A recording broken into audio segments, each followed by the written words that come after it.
CJ Flyer back with another YouTube video. An unfortunate injury last night. Wanted to talk about it a little bit before getting into our daily NBA game predictions.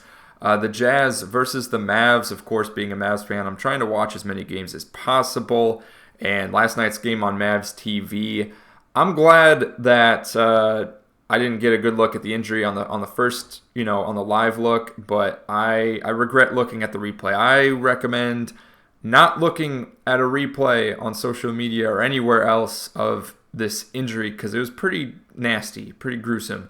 Forward Taylor Hendricks suffered a fractured right fibula and dislocated ankle. I got to be honest, when I saw the thing, it looked like the whole freaking leg popped out sideways. It was just nasty. Don't look it up. Just don't. I'm not going to play it for you guys. But yeah, it's just one of those things you really hate to see. It's a non-contact injury. He's just running down the floor and, getting back and ready for the possession, and just slipped kind of odd on his, he's about to go for, pivot to change direction. And it was one of the weirdest non-contact injuries I've ever seen. We've seen the Kevin Ware injury with college basketball in Louisville years ago. We saw the Paul George injury where his leg kind of snapped. But those you could at least sort of understand, through physics how those injuries happen. This one, I just wonder if there's some kind of like underlying condition or some previous history with this leg, because I don't know, man. That was just totally out of nowhere. I was really shocked. So, hopefully things turn out okay for him.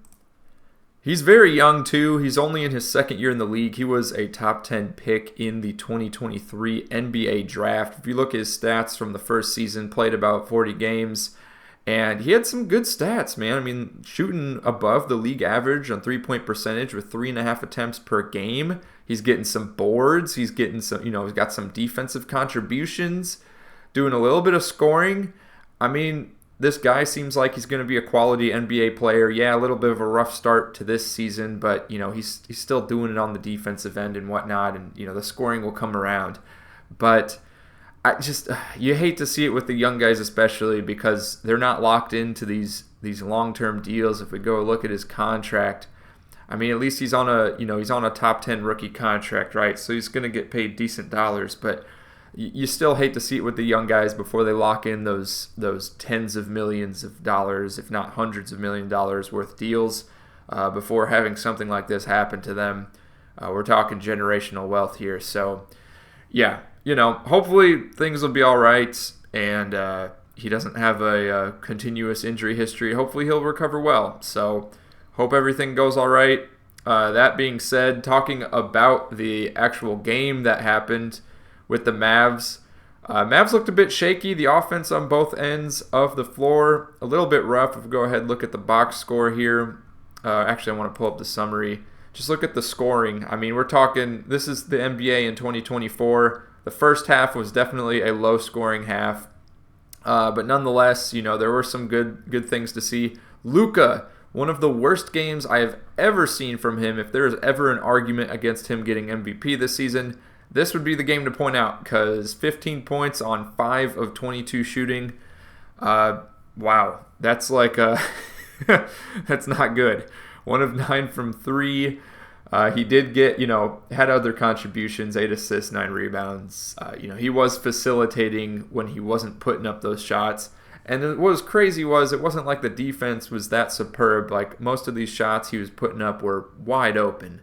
So kind of a weird thing to see, but it gave the opportunity for other players to step up. Spencer Dinwiddie going 3 for 3 from 3 in the third quarter. He missed one in the fourth. That's okay with me.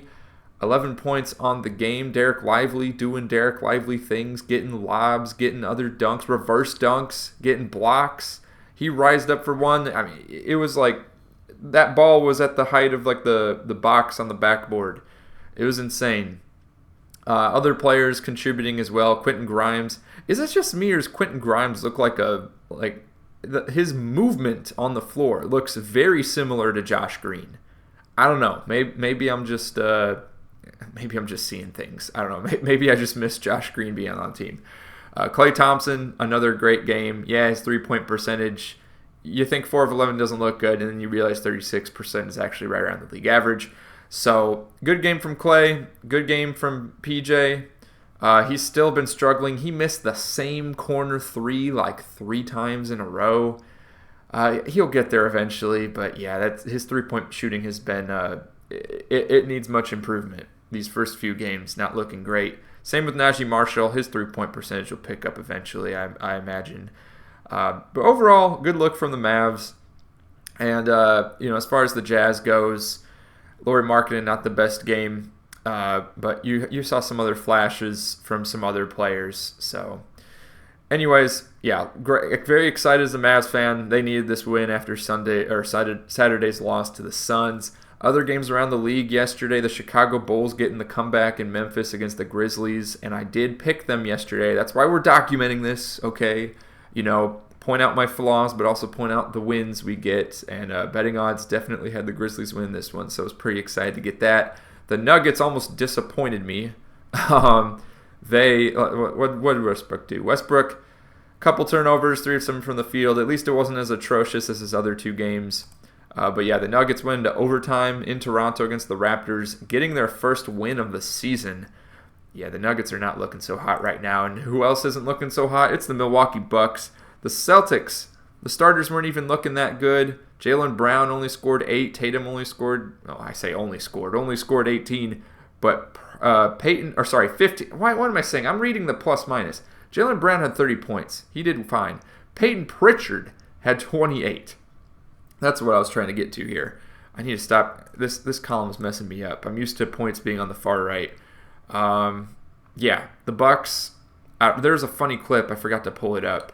Of Doc Rivers, hands on his knees, with someone at the scorer's table like laughing right behind him.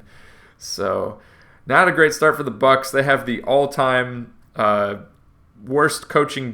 It's got to be like the best worst, or the worst best coaching duo in Darvin Ham and Doc Rivers. 2 guys that are seen as good coaches that seem to they do well in the regular season and then underachieve in the playoffs. So, yeah, I don't know what to make of the Bucks. I don't feel like they're going anywhere, but we'll see. That being said, getting into today's games, we have the Nuggets playing back-to-back, so they just finished in Toronto, and they're traveling to Brooklyn. Some of the back-to-backs today, I don't know, man. Like, I'm about to get really mad here if the Mavericks won. They just played in Dallas. Less than 24 hours later, have to go to Minnesota on national TV to play the Timberwolves. A rematch of the Western Conference Finals. Less than 24 hours in a totally different city across the country. Like, I'd understand if it's geographically close. Like, I get if, like, Charlotte played a home game and then they had to travel to Atlanta to play the Hawks the next day. That's not a big deal. But this just feels like a setup to talk trash on the Mavs. Like, I don't know. Call me a conspiracy theorist, call me a biased fan, but, I mean, they're stacking the odds against them here. Absolutely ridiculous. I can't believe it. Like, I just feel like this is the perfect setup. They're going to be on TNT, so you already know you're going to have the whole crew just talking smack at the halftime when they're inevitably going to be down by double digits. At this point, I'm setting my expectations very low so that if they do win, I'll just be very pleased. But no, we're setting the expectations low here. Kings also playing a back-to-back, but at least for this one, they're going from Sacramento to Salt Lake City. I don't feel like that's very far away. And again, they're also not on national TV. This is just this is a huge setup. This is a setup for the Mavs to look like they're not going to be a good team this year. They'll end up, if they lose this game, like I think they will, they'll end up 2 wins, 2 losses. Speaking of which, let's go ahead and choose the winners and losers. So like I said, I got some of those, unexpected ones right yesterday, Bulls being the Grizzlies. I also picked, what's the other one? Magic had a comeback against the Pacers, I believe. Some of them I didn't pick right. Wizards barely beat the Hawks by like 2 points. Cavs beat the Knicks. I said yesterday the one time I picked the Lakers, they're going to lose, and sure enough, they lost. Suns beat the Lakers. So we'll pick today's, and then we'll compare to the FanDuel Sportsbook's betting odds. Again, I'm not encouraging or promoting sports betting. I don't have any partnership affiliation with any of them. I'm just doing this for fun, for comparison. If you're going to do it responsibly, and that is that. So I'm just sharing my opinion here. Nuggets, I almost want to go with the Nets in this one. Is that weird? The Nuggets have been struggling so much. They just went to overtime in Toronto against the Raptors last night. Less than 24 hours later, they got to go to Brooklyn. Granted, they don't have the pressure of national TV, but this might be one of the few times I pick the Nets this year. I don't know, man. I don't know. The Nuggets are not impressive. Mavs and Timberwolves. Let's go with the Timberwolves. Like I said, I feel like the Mavs are just getting set up for failure. Kings and Jazz. Kings, it's a back-to-back for them. Well, it's a back-to-back for both. Yeah, that's also weird for the Jazz. The Jazz have to go from Dallas back to Utah. Who set up this schedule, man? All right, we're picking the Kings in this one. Both teams are playing back-to-backs. They both have to travel. Kings are the better team by far, in my opinion. You know, they got DeRozan matched up against Lauri Markkanen. I don't know. I think Kings are all well-rounded, better team. De'Aaron Fox, I'm taking him over Sexton, Malik Monk, and Kevin Huerter. And I feel like I'm forgetting a shooting guard on that Kings team. I'm taking over whoever the shooting guard option, I guess Jordan Clarkson for the Jazz. Yeah, I'm taking the Kings. Pelicans and Warriors. Man, I don't know. Pelicans just finished doing their back-to-back in Portland against the Blazers. They went 1-1 on that trip. They had last night off, and now they're in Golden State. And then the Warriors, I was surprised they lost to the Clippers the other night. I think Warriors bounce back and win this one with Buddy Hield having a much better game. Let's go ahead now, look at the odds for tonight.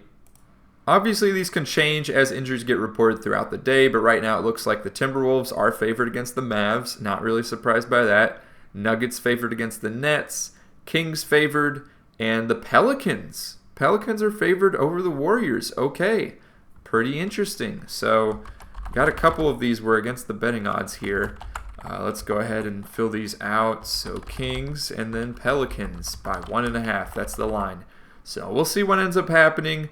Right now, the tally for games we got right and games we got wrong, we got 32 predicted correctly, 20 not predicted correctly. Let me know your thoughts in the comments down below. Hope Taylor Hendricks is okay and gets better soon. And click one of the videos on your screen right now for some more NBA discussion.